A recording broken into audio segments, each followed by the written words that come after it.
안녕하십니까. 박훈탁TV입니다.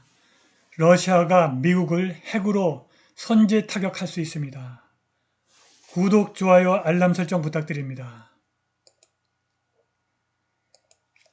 필수 불가결한 국가, indispensable nation. 1990년대 매들린 올브라이트 미 국무장관이 만든 이 문구는 곧 미국 오만함의 상징이 되었습니다.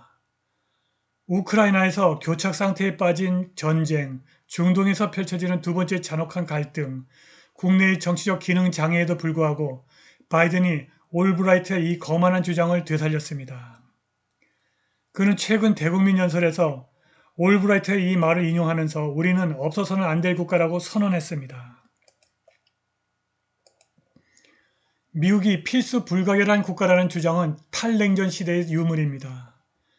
미국이 유일한 세계 초강대국이자 역사상 선택된 신의 대리국으로서 독특한 지위를 누린 것처럼 보였던 그 짧은 기간이었습니다. 올브라이트가 이 용어를 공개한 지 얼마 지나지 않아 미국은 9.11 사건으로 인해서 필수 불가결한 국가라는 지위를 확고히 하기 위해서 세계전쟁에 돌입했습니다. 아프가니스탄과 이라크에서 벌어진 군사작전은 미국과 나머지 세계의 기대를 충족시키지 못했습니다. 간단하고 단호하게 끝내려고 했으나 매우 길고 비용도 많이 들었습니다. 전통적인 동맹국가 개발도상국들의 눈에는 미국이 꼭 필요한 국가가 아니라 무모하고 잘못된 것으로 보였습니다. 이제 미국은 자칭 필수 불가결한 국가에서 국가 파산을 앞둔 국가로 전락해버렸습니다. 미국의 정부 예산은 세계 역사상 최대 규모이며 통제할 수 없는 속도로 증가하고 있습니다. 왼쪽 차 이 그림은 1조 7천억 달러에 달하는 적자를 기록한 미국의 가장 최근 회계 연도의 예산 차트입니다. 그나마 지출을 줄일 수 있는 부분은 내셔널 디펜스 국방비뿐입니다. 세수보다 세출이 훨씬 더 많고 그중에서 내셔널 디펜스 줄일 수 있는 부분은 내셔널 디펜스뿐입니다. 나머지는 전부 거의 대부분 복지 비용, 의료 비용이기 때문에 줄일 수도 없습니다. 미국의 국방 지출은 러시아와 중국을 포함한 다음 10개국을 합친 것보다 많습니다. 그 지출의 대부분은 5개 주요 방산업체로 들어갑니다. 그들은 점점 더 값비싼 첨단 무기만을 만들고 있는데 이는 오늘날의 환경에는 전혀 쓸모가 없을 수도 있습니다. 예를 들어 미국은 현재 남부국경을 넘어 지난 2년 동안에만 외국 인종, 언어, 종교 문화를 가진 수백만 명의 젊은 남성들의 침략을 겪고 있습니다. 미국은 몇 차례의 미친 해외 전쟁에 더해서 미국에서 내전으로 끝날 수도 있습니다. 미국을 파산시키고 군수산업을 부유하게 만드는 과정에서 이러한 첨단 무기는 대체로 쓸모가 없다는 것이 증명될 것입니다. 이대로 가면 미국은 국가 파산을 피할 수 없습니다. 미국이 정신을 차리고 살아나려면 강력한 적이 필요합니다. 미국 대통령 후보 로버트 케네디 주니어는 미국의 인터넷 저널 Responsible Statecraft와 인터뷰에서 러시아의 약화가 미국에 유익하지 않다고 말했습니다. 미국의 국방산업이 방만하고 효율이 떨어지는 것은 미국을 실질적으로 위협하는 강력한 적이 없기 때문입니다. 미국의 적 러시아와 중국이 미국을 강력하게 압박해야만 미국이 정신을 차리고 살아날 수 있습니다. 최근 미국이 1970년대에 개발한 미니트맨 탄도미사일 시험에 실패했는데 팟캐스트 진행자 벤 암스트롱은 러시아의 최근 핵 미사일 시험이 미국에 대한 경고 역할을 할 수 있다고 말했습니다. 러시아가 새로운 잠수함에서 미국에 대한 핵 미사일 시험 공격을 시작했습니다. 신형 핵 잠수함의 대륙간 탄도미사일 시험은 의심할 바 없이 미국에 대한 경고였습니다. 의심의 여지가 없습니다. 라고 그는 11월 6일 벤 암스트롱 쇼 에피소드에서 말했습니다. 문제는 우리 정부가 이것이 단지 재미와 게임이라고 생각하는가입니다. 냉전은 단지 재미와 게임이었음을 기억하세요. 그렇죠?